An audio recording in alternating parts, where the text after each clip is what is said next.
പിന്നെ എനിക്ക് പറയാനുള്ളത് ഒരു അഭിഷേക് എന്ന് പറഞ്ഞിരുത്തം കയറിയിട്ടുണ്ട് കേട്ടോ. അയ്യോ, അവൻ മറ്റേ ആ ഗേ ആയിട്ടുള്ള ഒരു ചെറുക്കനെ വന്നിരുന്ന് പറഞ്ഞേക്കുക. ഇവനൊക്കെ എന്നടേ നിനക്കൊക്കെ ബോധം വരണത്?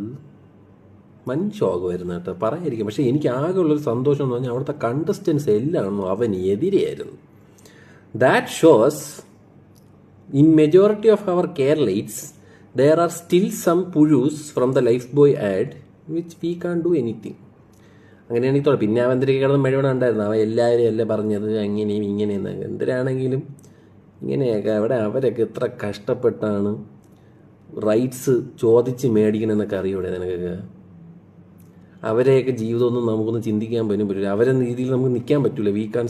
നമുക്ക് അവരെ ഫുഡിൽ നിന്നിട്ട് നമുക്ക് ചിന്തിക്കാൻ പറ്റില്ല. അതുകൊണ്ട് മിനിമം വായെങ്കിലും അടച്ചു വെച്ചിട്ട് അവരെ ജീവിക്കാൻ സമ്മതിക്കുക. എനിക്കതാണ് പറയാനുള്ളത്. ഒന്നാമത്തെ കാര്യം, അഭിഷേക് ജയദീപ് 4 വയസ്സുള്ള കൊച്ചു കുട്ടിയെ പറഞ്ഞൊന്നും ഇവൻ കാണില്ല, അതിന് മറുപടി പറയില്ല. കാരണം അവന്റെ വായിൽ പഴം പുഴുങ്ങി വെച്ചിരിക്കുകയാണ്, കണ്ണിൽ തിമിരമാണ്. രണ്ടാമത്തെ കാര്യം, അവിടെ കണ്ടസ്റ്റൻസ് ഭയങ്കര എതിരാണ്, നാട്ടുകാർ ഭയങ്കര സപ്പോർട്ടാണ്. അതുകൊണ്ട് ഫസ്റ്റ് ആയിട്ട് സേഫ് ആയിരിക്കണേ. അത് കൂടാതെ നീ കണ്ടസ്റ്റൻസിന്റെ വലിയ വലിയ ഡയലോഗ് അടിച്ചല്ലോ, ജാൻമണിയുടെ കൂടെ ബെഡ് ഷെയർ ചെയ്യുമെന്ന് ചോദിച്ചപ്പോൾ ഈ കണ്ടസ്റ്റൻസ് ഒക്കെ മുണ്ടും പൊക്കി ഓടിയത് നീ കാണൂല, നിന്റെ കണ്ണിൽ തിമിരം. ഇനി മൂന്നാമത്തെ കാര്യം, നീ പുഴു എന്നൊക്കെ വിളിച്ച് നീ ജനിച്ചപ്പോൾ നിന്റെ തന്തയ്ക്ക് തോന്നിയതായിരിക്കും നീ പുഴുവാണെന്നുള്ളത്. അല്ലെങ്കിൽ ഇടയ്ക്കിടയ്ക്ക് കുണ്ടടിക്കാൻ വേണ്ടിയിട്ട് ബാങ്കോക്ക് പോകണ്ടല്ലോ, അവിടുത്തെ ലേഡി ബോയ്സിന് തോന്നിയിട്ടുണ്ടോ നിന്റെ പുഴുവാന്നുള്ളത്.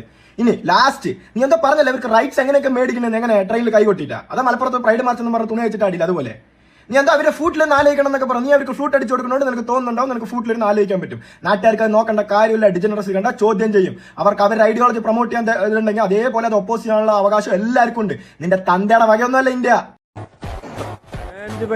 നമ്മുടെ അഭിഷേകിന്റെ ഒരു സ്റ്റോറി ഞാൻ ഇട്ടിട്ടുണ്ടായിരുന്നു. അതിന് വന്ന അറ്റാക്ക് കാണുമായിരുന്നു കേട്ടോ. എന്റെ ദൈവം, എല്ലാരും കൂടെ എന്നെ ഗേ ആക്കി.